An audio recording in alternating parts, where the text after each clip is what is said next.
إن الحمد لله نحمده ونستعينه ونستغفره ونتوب إليه ونعوذ بالله من شرور أنفسنا ومن سيئات أعمالنا. من يهده الله فلا مضل له ومن يضلله فلا هادي له. أشهد أن لا إله إلا الله وحده لا شريك له إقرارا بربوبيته وتوحيدا، وأشهد أن محمدا عبده ورسوله بلغ الرسالة وأدى الأمانة ونصح الأمة وجاهد فينا حق جهاده حتى تركنا على المحجة البيضاء ليلها كنهارها لا يزيغ عنها إلا هالك. قال الله جل وعلا: يا أيها الذين آمنوا اتقوا الله حق تقاته ولا تموتن إلا وأنتم مسلمون.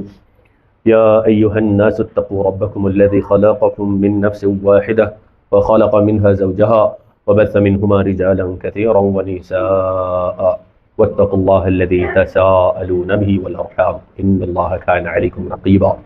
يا أيها الذين آمنوا اتقوا الله وقولوا قولا سديدا يصلح لكم أعمالكم ويغفر لكم ذنوبكم ومن يطع الله ورسوله فقد فاز فوزا عظيما.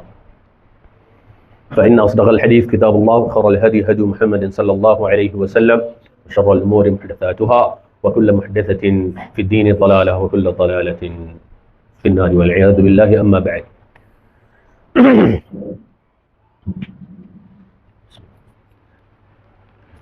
بسم الله.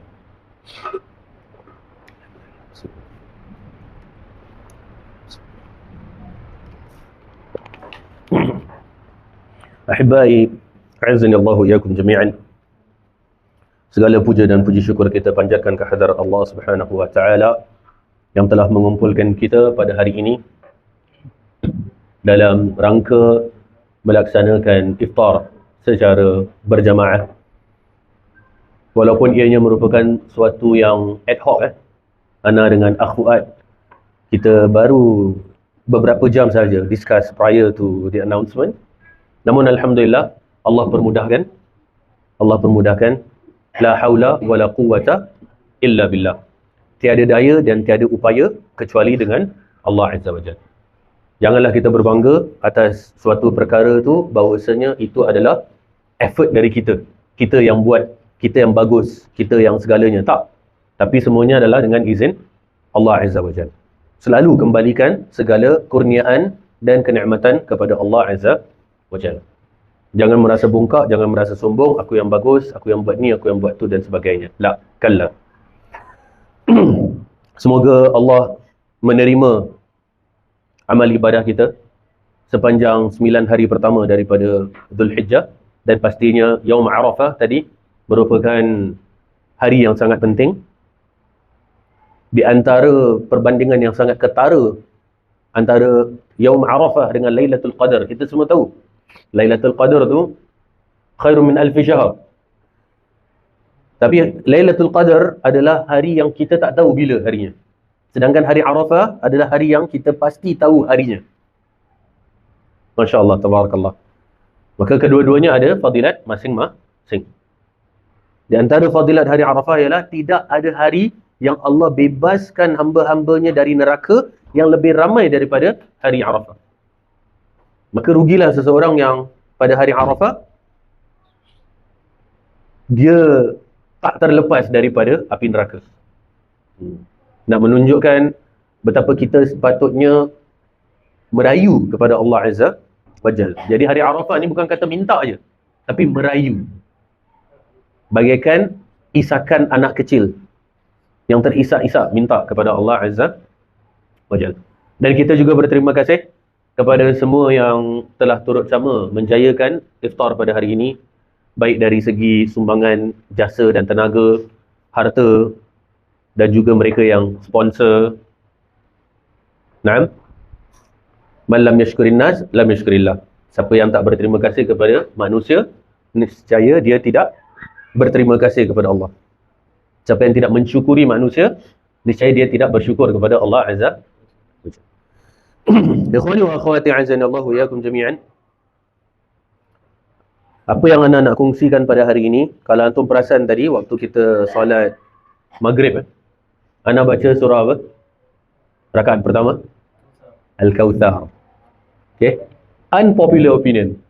Jarang-jarang ada imam nak bawa Al-Kawthar. Betul tak? Mana-mana pergi pun, masjid ke mana pun, dia ada orang Indonesia panggil gengsi. Gengsi tu apa?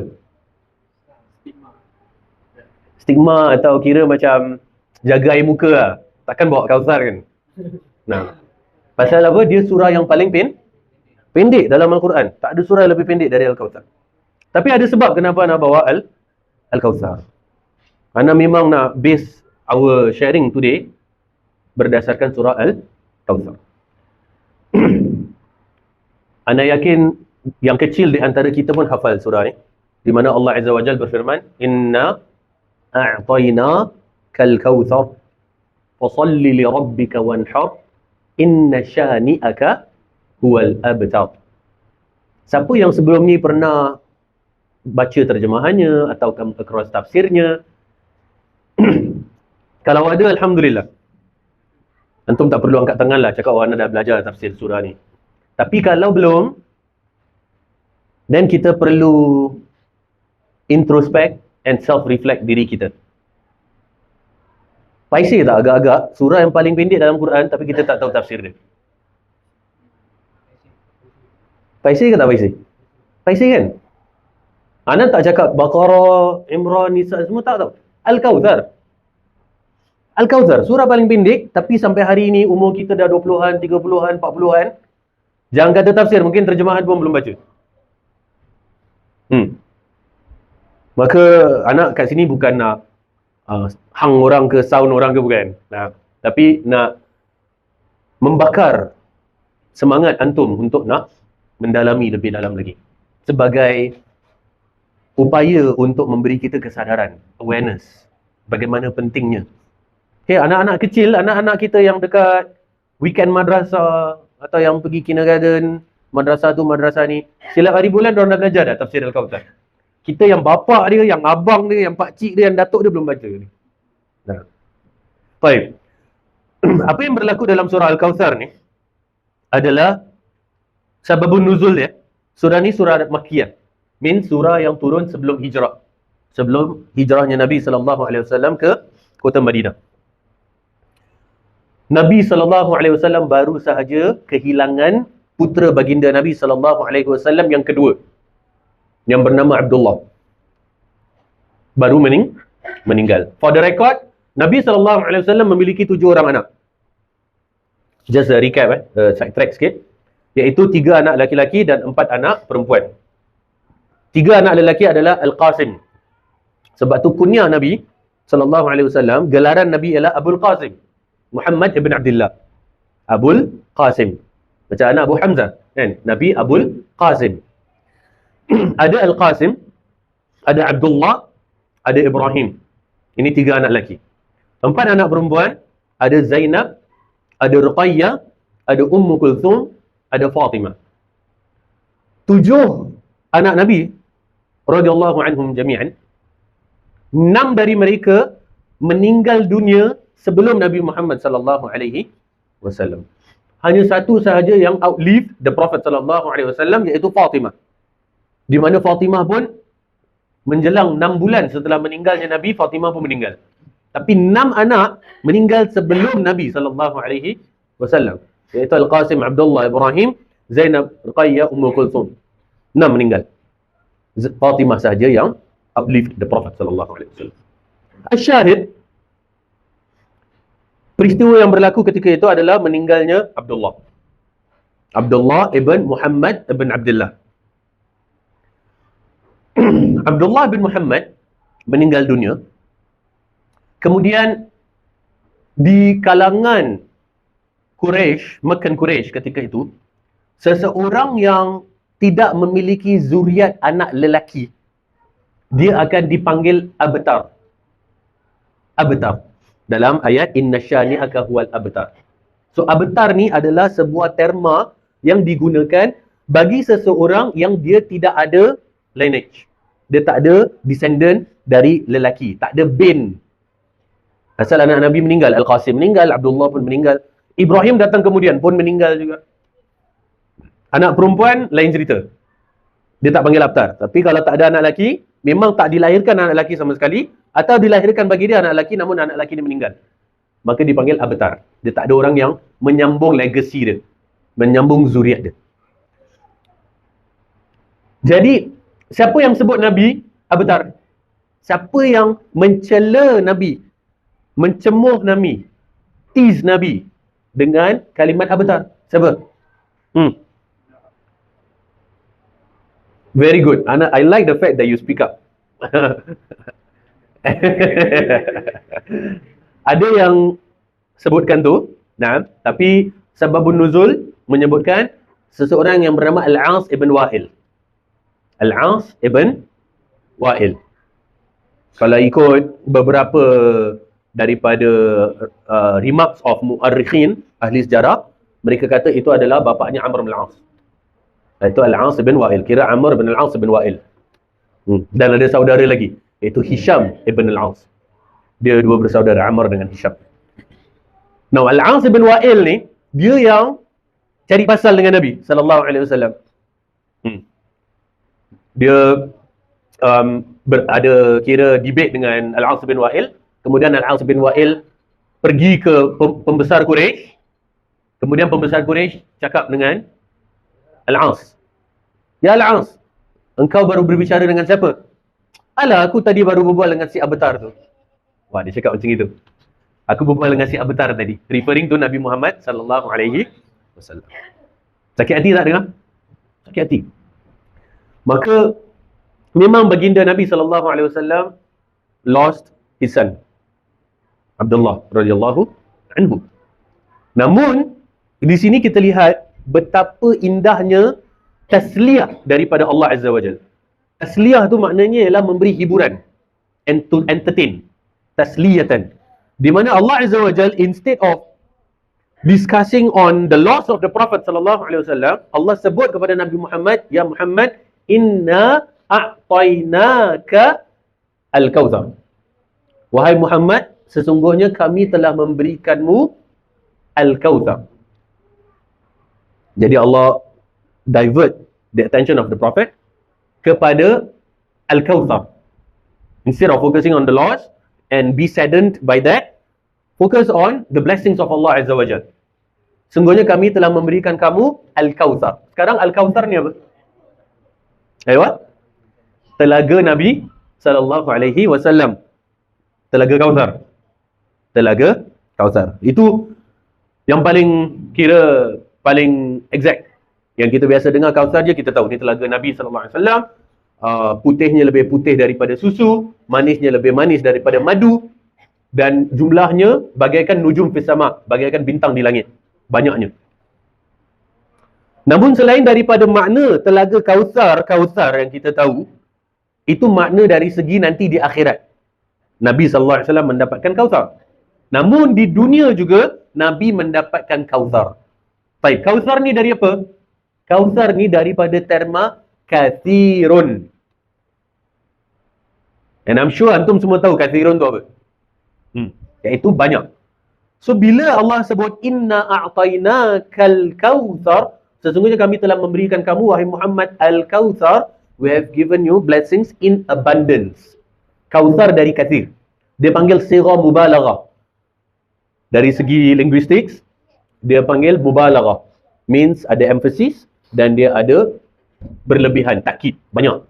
Sungguhnya kami telah memberi kamu bukan banyak, tapi yang banyak yang sangat-sangat. Jadi jangan be saddened by the loss of your child, right? Tapi ingat the blessings of Allah Azza wa Jal upon you. Inna a'tainakal kautsar.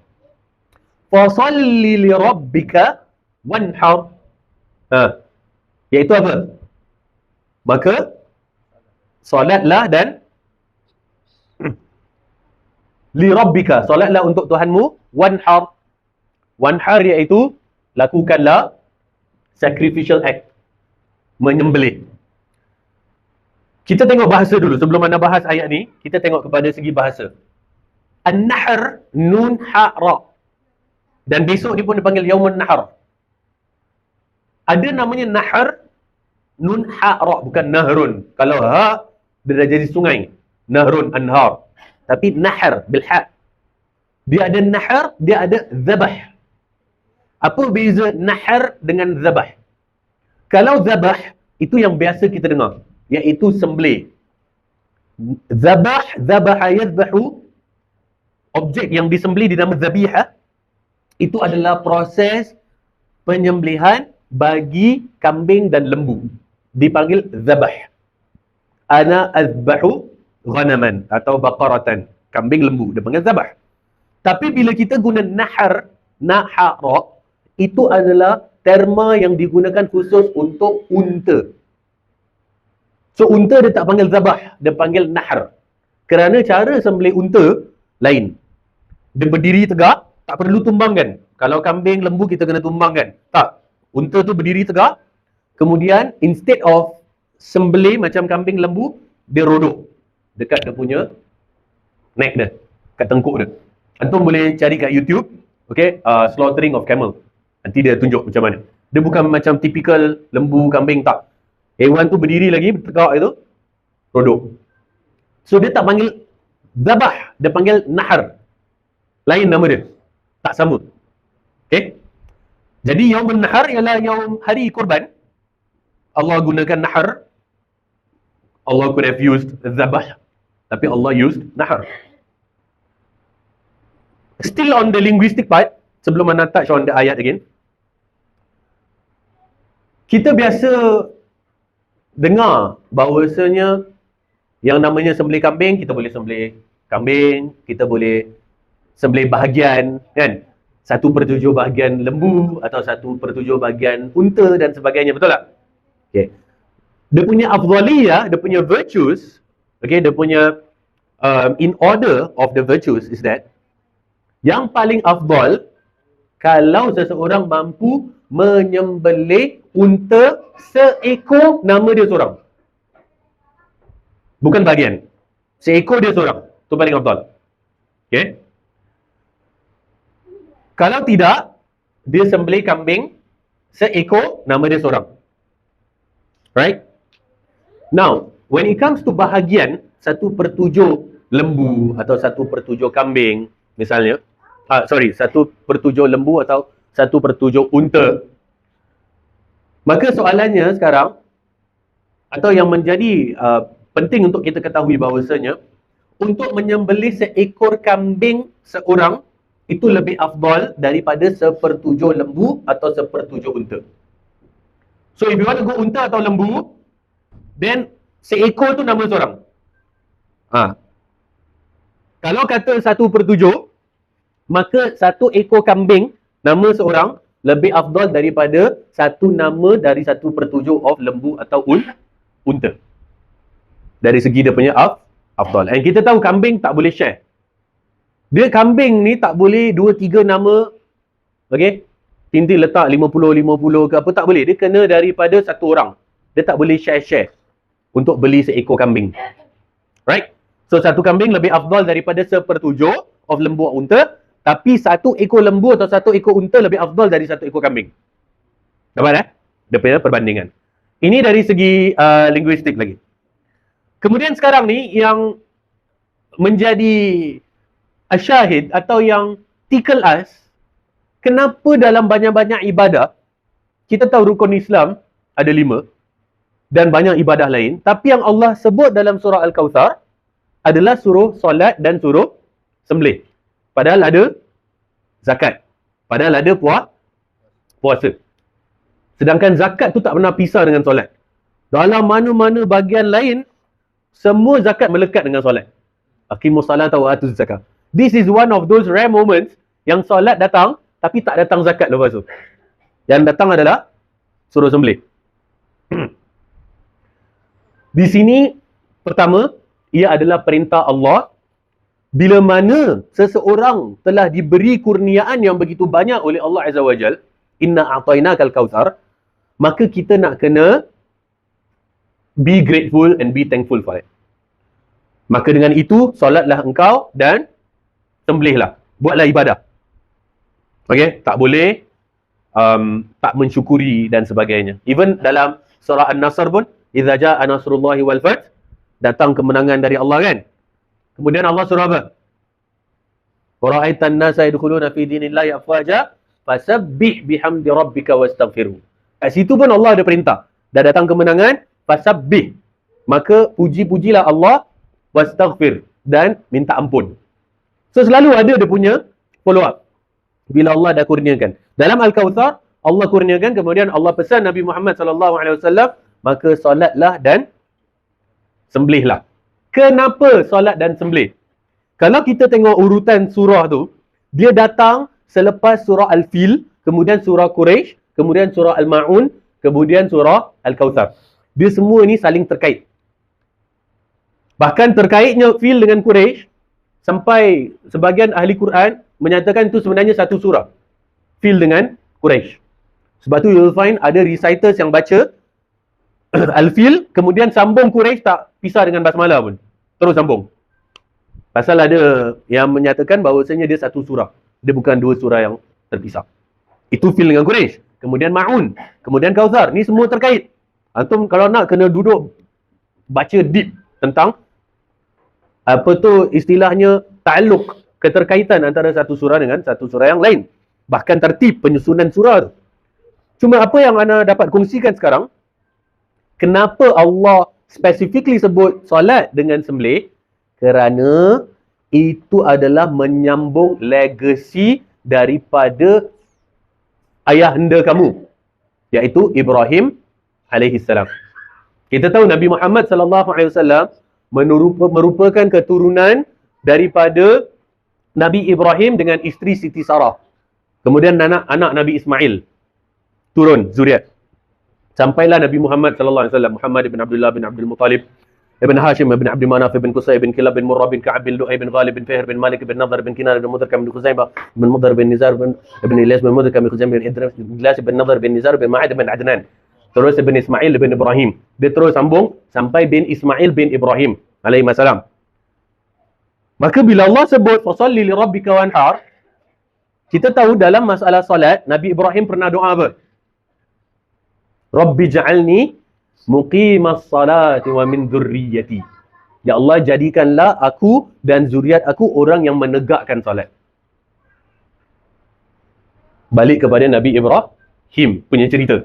Kemudian An-Nahr, the story about Nahr, the story about sembelih kurban. Trace back to siapa? Tak lain tak bukan Nabi Ibrahim cerita sembelih Nabi Ismail. Itu anak dah tak payah go cerita lagi lah.